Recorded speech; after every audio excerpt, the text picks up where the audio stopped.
Hi everyone, সবাইকে ঈদুল আজহার শুভেচ্ছা এবং ঈদ মোবারক। তো আজকে ঈদের দিন, সেজন্য আমি নিয়ে এসেছি গরুর গোশত ভুনা রেসিপি।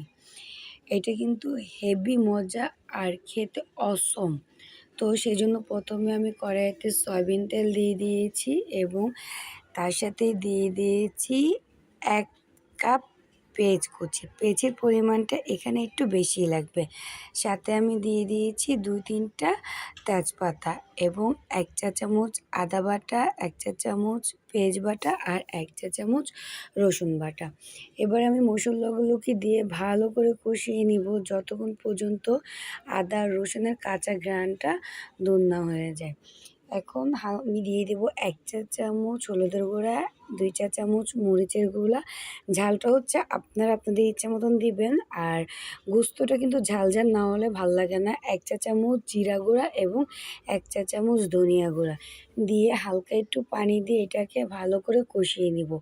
আসলে পানিটা দেওয়া হচ্ছে যেন আমার মশলাটা পুড়ে না যায়। তো দেখতেই পাচ্ছেন আমার মশলাটা কষানোর পর তেলটা এরকম ভেসে উঠেছে।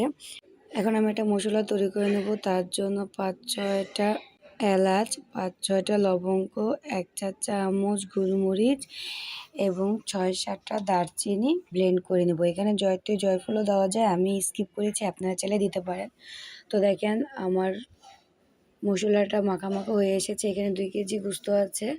আমি এখানে 2 কেজি গোস্ত, এখানে হাড্ডি গোস্ত এবং সব মিক্স করা আছে, রগও আছে। আমার রগ অনেক ভালো লাগে গরুর গোস্তের, তাই আমি এখানে একসাথেই দিয়ে দিয়েছি। তো এটা যেহেতু কুরবানির গোস্ত, আমি এখানে দিয়ে দিয়েছি 1 চা চামচ লবণ এবং সাথে দিয়ে দিয়েছি 1 চা চামচ টক দই। এটা দেওয়ার পর আমি এটাকে সুন্দর করে কষিয়ে নিব এবং মাখা করে নেব। টক দইটা আপনারা চাইলে একটু বেশি দিতে পারেন, আমি এখানে পরিমাণে কম দিয়েছি। এবার এখানে আমি যে মশলাটা ব্লেন্ড করেছি তার অর্ধেক দিয়ে দিব এবং বাকি অর্ধেক আমি পরে দিব। মশলাটা দেওয়ার পর আমি এটা সুন্দর করে কষিয়ে নিয়েছি। এখন এখানে আমি দিয়ে দিয়েছি ফুটন্ত গরম পানি। আমি সব কিছুতে ফুটন্ত গরম পানি ইউজ করি, কারণ ফুটন্ত গরম পানিতে তরকারিটা খুব তাড়াতাড়ি হয়ে আসে এবং স্বাদটাও টেস্টটা আরও বেশি বাড়িয়ে দেয়। এখন দেখতেই পাচ্ছেন আমার গোস্তটা হয়ে এসেছে এবং বাকি যে মশলাটা ছিল সেটাও দিয়ে দিয়েছি। বাকি মশলাটা দিয়ে এটা আমি আরও নাড়িয়ে কিছুক্ষণ, আরও 10 থেকে 15 মিনিট ঢেকে দিব যাতে গোস্তটা আরেকটু মাখা হয়ে আসে। আমি গোস্তটা নামানোর আগে কিছু পেস্ট বেরেস্তা দিয়ে দিয়েছি, কারণ আমার গোস্তটা হয়ে এসেছে। আপনারা চাইলে ঝোলটা আরও টানিয়ে ফেলতে পারেন। তো আমার ভিডিওটা কে কোথা থেকে দেখছেন এবং কার ভালো লেগেছে অবশ্যই একটা কমেন্টের মাধ্যমে জানাবেন। যদি কেউ ভালো লেগে থাকে অবশ্যই একটা লাইক দিবেন। তো দেখেন আমার গোস্তটা হয়ে এসেছে, অনেক সুন্দর হয়েছে মাশাআল্লাহ, দেখতে কালারটা খেতেও অনেক মজা হবে।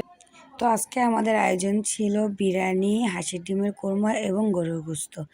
তো আমার বিরিয়ানি রেসিপিটা ইউটিউবে আছে, আপনারা একবার করে ঘুরে আসবেন।